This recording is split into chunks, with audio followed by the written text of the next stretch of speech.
Hello friends, this is Mamta Sanwariya Khandelwal and you are watching MSK chemistry. तो redox reaction chapter हम complete कर चुके हैं क्लास 11th का। उसके बाद हम शुरू करने जा रहे हैं नया chapter electrochemistry for class 12th। देखिए, पूरा चैप्टर कॉन्सेप्ट बेस्ड है। आपका एक भी नंबर नहीं कटेगा अगर आप वीडियोस ठीक से देखेंगे तो, क्योंकि आपको चैप्टर पूरा ठीक से समझ में आ जाएगा। तो शुरुआत करते हैं कि आखिर ये इलेक्ट्रोकेमिस्ट्री में हम स्टडी क्या करते हैं। तो यहाँ पे हम inter conversion of electrical and chemical energy इसको स्टडी करते हैं। मतलब केमिकल एनर्जी से इलेक्ट्रिकल एनर्जी किस तरीके से जनरेट की जाती है, बेसिकली इसी पे हमारा फोकस रहेगा। या फिर जो इलेक्ट्रिकल एनर्जी जो हम सप्लाई करते हैं उससे कोई भी केमिकल रिएक्शन किस तरीके से होती है, जो कि हम इलेक्ट्रोलाइसिस में डिस्कस करते हैं। तो यहाँ पे सबसे पहले हम शुरुआत करते हैं, अगर इलेक्ट्रिसिटी की बात है तो कंडक्टर्स की बात ना हो, ये तो हो ही नहीं सकता। तो ये कंडक्टर्स क्या होते हैं, पहले इसे समझते हैं। तो conductors are the substances that allow the flow of electricity through them. तो जो अपने में से इलेक्ट्रिसिटी पास होने दे वो कंडक्टर्स कहलाते हैं।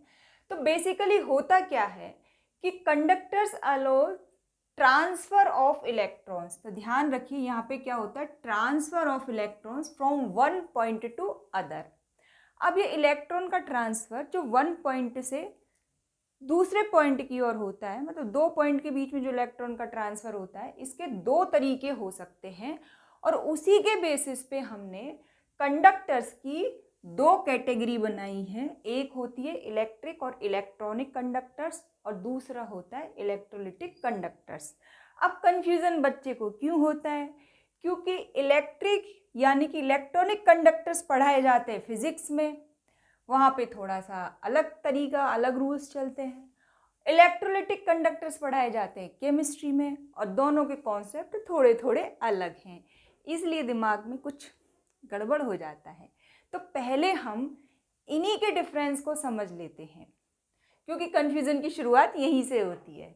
तो ये जो इलेक्ट्रिक कंडक्टर्स होते हैं इनको हम मेटेलिक कंडक्टर्स भी कहते हैं, क्योंकि जनरली यहाँ हमने एग्जाम्पल से ही इसलिए शुरुआत की है। मेटेलिक जो वायर्स होते हैं वो इलेक्ट्रिक कंडक्टर की तरह काम करते हैं। जैसे हमारे घर में किसके वायर होते हैं, नॉर्मली कॉपर के। तो कॉपर और सिल्वर ये मेटेलिक कंडक्टर की तरह काम करते हैं। अब यहाँ पे जो इलेक्ट्रॉन्स का फ्लो होता है, migration of electrons through conductors, electrons का फ्लो कहाँ से होता है, कंडक्टर के थ्रू ही होता है। और जो इलेक्ट्रॉन्स यहाँ कौन से पार्टिसिपेट करते हैं, कंडक्शन बैंड के इलेक्ट्रॉन जो फ्री होते हैं वही इलेक्ट्रॉन फ्लो में पार्टिसिपेट करते हैं। ठीक है, इसके अलावा यहाँ पे conduction do not involve transfer of matter. Matter मतलब किसी भी सब्सटेंस का यहाँ पे ट्रांसफर नहीं होता है। तो आपने देखा होगा वायर से जब इलेक्ट्रिसिटी पास होती है तो किसी भी मैटर का ट्रांसफर नहीं होता है। ठीक है, और यहाँ पे जब टेम्परेचर इंक्रीज करते हैं तो रेजिस्टेंस भी इंक्रीज होता है, टेम्परेचर इंक्रीज करते हैं तो कंडक्टिविटी डिक्रीज होती है। तो ये तो बात हो गई फिजिक्स वाले कंडक्टर्स की। अब हम केमिस्ट्री वाले कंडक्टर्स की बात करते हैं। इनके एग्जाम्पल हैं इलेक्ट्रोलिटिक सॉल्यूशन ऑफ इलेक्ट्रोलाइट्स। मतलब यहाँ पे सॉल्यूशंस की एंट्री हो चुकी है। तो NaCl के इलेक्ट्रोलाइसिस के बारे में तो आप सभी जानते ही हैं। हम इलेक्ट्रिसिटी सप्लाई करते हैं तो क्या होता है, NaCl ब्रेक हो जाता है Na पॉजिटिव और Cl नेगेटिव आयंस में। और आपने ध्यान दिया होगा वहाँ पे इलेक्ट्रॉन के मूवमेंट के साथ साथ Na पॉजिटिव और Cl नेगेटिव आयंस का भी मूवमेंट होता है। इसी वजह से इलेक्ट्रोड पे हमें कैथोड पे सोडियम मेटल और एनोड पे क्लोरीन गैस मिलती है।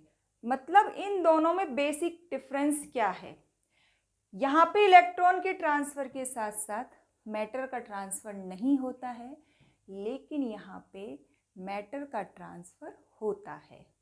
सो electron transfer takes place by migration of positive and negative ions towards electrodes.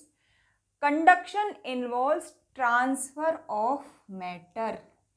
यहाँ पे मैटर का ट्रांसफर नहीं होता है, इसलिए ये दोनों अलग हैं।